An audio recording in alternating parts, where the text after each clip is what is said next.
Breaking news చూస్తున్నాం. నేటి నుంచి గురువారం వరకు ఆంధ్రప్రదేశ్లోని పలు చోట్ల వర్షాలు కురుస్తాయని వాతావరణ శాఖ తెలిపింది. తేలికపాటి నుంచి ఓ మోస్తరు వర్షాలు నమోదవుతాయని అప్రమత్తం చేసింది. పశ్చిమ బంగాళాఖాతంలో తీవ్ర అల్పపీడనం కొనసాగుతుందని, దీని ప్రభావంతో తిరుపతి, నెల్లూరు, ప్రకాశం, బాపట్లతో పాటు పలు ప్రాంతాల్లో భారీ వర్షాలు కురిసే అవకాశం ఉందని విశాఖ వాతావరణ శాఖ అంచనా వేసింది.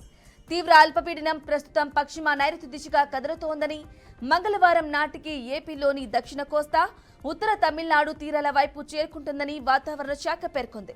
ఈ ప్రభావంతో బుధవారం వరకు సముద్రంలో గంటకు గరిష్టంగా 55 కిలోమీటర్ల వేగంతో గాలులు వీస్తాయని, గురువారం వరకు మత్స్యకారులు సముద్రంలో వేటకు వెళ్లవద్దని అధికారులు సూచించారు.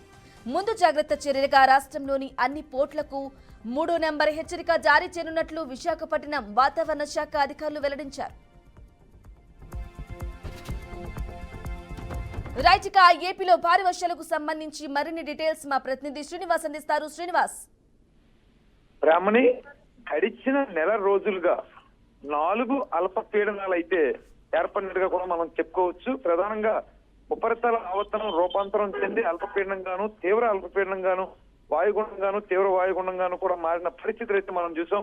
ఈ రోజు చూస్తే పశ్చిమ బంగాళాఖాతంలో ఏర్పడిన అల్పపీడనం కారణంగా కూడా వచ్చే గురువారం వరకు కూడా పూర్తిగా పలు చోట్ల వర్షాలు పడతాయని ఇప్పటికే వాతావరణ శాఖ వారు అయితే పూర్తిగా హెచ్చరికలు జారీ చేస్తున్నారు. ఈ నేపథ్యంలో ప్రధానంగా చూసుకుంటే తిరుపతి, నెల్లూరు, ఒంగోలు, ప్రకాశం తదితర జిల్లాల్లో విస్తారంగా వర్షాలు పడితే, కోస్తా తీరం వెంబడే ఉన్న జిల్లాల్లో కూడా తేలికపాటి వర్షాలు పడతాయని కూడా సూచించిన పరిస్థితి అయితే ఉంది. ఇది మంగళవారం నాటికి తీరం దాటే అవకాశం ఉంది. కానీ దీని ప్రభావంతో గురువారం వరకు కూడా వర్షాలు పడతాయనే వాతావరణ శాఖ వారు అయితే చెప్పి ఉన్నారు. ఈ నేపథ్యంలో పూర్తిగా అందరూ కూడా అలర్ట్ గా ఉండాలి. మత్స్యకారులు కూడా వేటకు వెళ్లరాదు. అలాగే ఎమర్జెన్సీ అయితే కనుక పునరావాస కేంద్రాలు ఏర్పాటు చేయాలి. సంబంధిత అధికారులు కూడా పూర్తిగా అలర్ట్ గా ఉన్న పరిస్థితి. ఈ నేపథ్యంలో ఈ అల్పపీడనాలు నేపథ్యంలోనే పూర్తిగా చలిగాలులు తీవ్రంగా వీస్తున్న పరిస్థితి కూడా ఉంది. ఈ చలిగాలులతో ఉదయం 10 గంటల వరకు కూడా ప్రజలు, వాహనదారులు కానీ రోడ్డు మీదకి వచ్చే పరిస్థితి అయితే ప్రస్తుతానికైతే లేదు. Brahmani. Right Srinivas, thank you for the update.